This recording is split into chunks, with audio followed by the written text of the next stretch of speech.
Good afternoon. Today I'd like to update you all on where we stand on COVID-19. Because of the strategy we executed over the past year on vaccinations, testing, treatments, and more, we're now in a new moment in this pandemic. Does not mean that COVID-19 is over. It means that COVID-19 no longer controls our lives. That's what it means. Cases are ticking up as we thought they might. But now, thanks to the foundation we've laid, America has the tools to protect people, all people. And as we've done from day one, my administration is making it easier than ever for Americans to access these tools. Today, I'm announcing the launch of COVID.gov, a one-stop shop where anyone in America can find what they need to navigate the virus. Free vaccines and boosters, free at-home tests, high-quality masks, and for the latest information about the level of COVID-19 spread in your community, you can get that immediately. Now, you'll also be able to find our new Test to Treat locations, which I announced in my State of the Union address. These are pharmacies and other places in your neighborhood where you can get tested, and if you're positive, you can get life-saving treatments all in one stop. We've already stood up 2,000 test and treat sites across the country.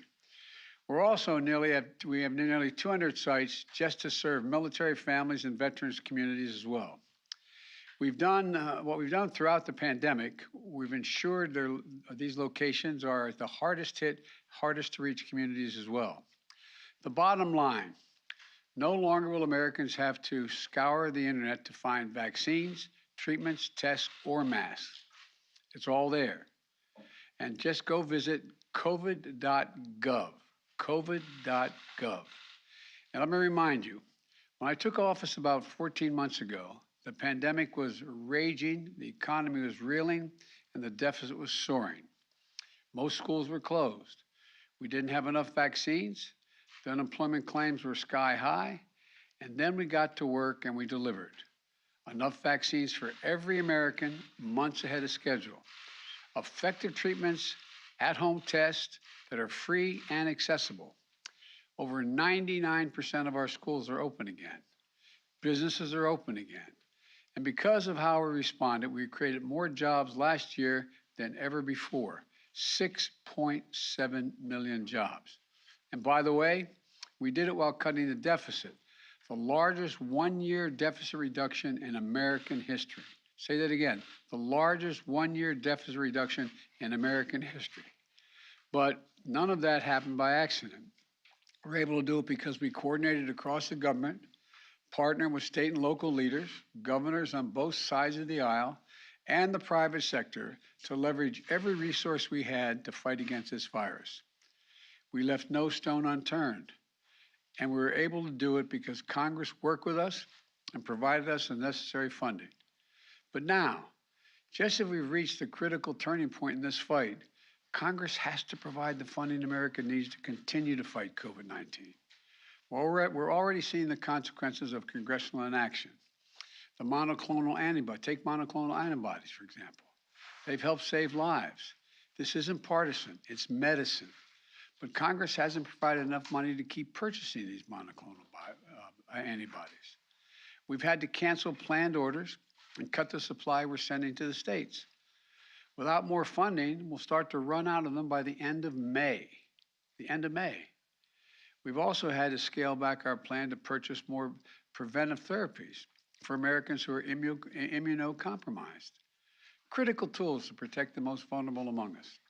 Without more funding, we risk running out of the supply by this fall. The same is true of testing. It took months to ramp up our testing capacity. The Omicron, we saw how vital, and with Omicron, we saw how vital it was. And we have enough tests on hand to weather the surge. But without funding, we're not going to be able to sustain the testing capacity beyond the month of June. And if we fail to invest, we leave ourselves vulnerable if another wave of the virus hits. Look, on vaccines, and most important tool in this fight, we're also running a risk. Yesterday, the Food and Drug Administration, the FDA, and the Center for Disease Control and Prevention, the CDC, authorized the 4th shot for those 50 years and older. We know boosters are critical to providing an additional level of protection. That's why I plan to get my 2nd booster today, right here after I'm done speaking. If you haven't gotten your 1st booster, please don't wait. Do it today. Those who are 50 and older, as well as those who are immunocompromised, can now get even more protection than they have from the initial 1st doses. We have enough supply to give booster shots to those newly eligible individuals. But if Congress fails to act, we won't have the supply we need this fall to ensure the shots are available free, easily accessible for all Americans. Even worse, if we need a different vaccine for the future to combat a new variant, we're not going to have enough money to purchase it. We cannot allow that to happen. Congress, we need to secure additional supply now. We can't wait until we find ourselves in the midst of another surge to act. It'll be too late. And we also need this funding to continue our efforts to vaccinate the world with commitments we made. It's critical to our ability to protect against new variants. There's no wall you can build high enough to keep out a virus. Congress needs to act now, please. Let me close with this. I've worked so hard to get our lives, all of us have worked so hard to get our lives back. We're summoning every ounce of American resilience, pulled every lever of our government, called upon the goodness, decency, and patriotism of American people. Together, we turned an unthinkable pain into an extraordinary progress and purpose. Americans are back to living their lives again. We can't surrender that now. Congress, please act. You have to act immediately. The consequences of inaction are severe. They'll only grow with time, but it doesn't have to be that way. We've proven what we can do when we work together. So I urge Democrats and Republicans to get this done with urgency. Let's stand united. Let's continue to pull together. Let's get this done. Thank you, and God bless you all, and may God protect our troops. And now I'm going to get my 2nd booster shot. I'm not sure why I'm doing it on stage. I have to do it again. Mr. President, what is the danger of Putin being left in the dark by his military advisors? I'm reluctant to comment. Can you comment on the declassified intelligence that he doesn't trust his military leadership since it is declassified? No, I can't. Provide security guarantees to Ukraine as part of peace talks. Doing great. Is the U.S. willing to provide security guarantees to Ukraine as part of peace talks? Okay. All right. Mr. President, are you going to extend Title 42? We'll have a decision on that soon. What did President Zelensky tell you about the... Recent 4 countries of vaccination will impact the fight against COVID here. What did President Zelensky tell you about... Somebody asked about the vaccine.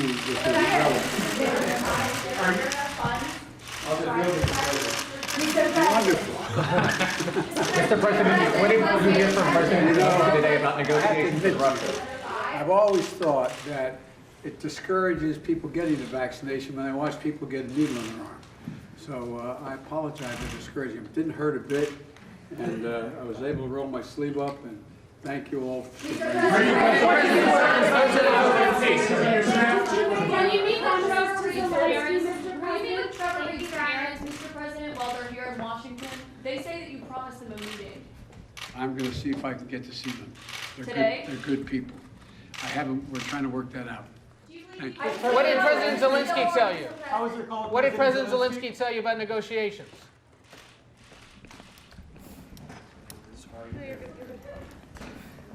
What was more painful, the shot or us? Yeah, I did.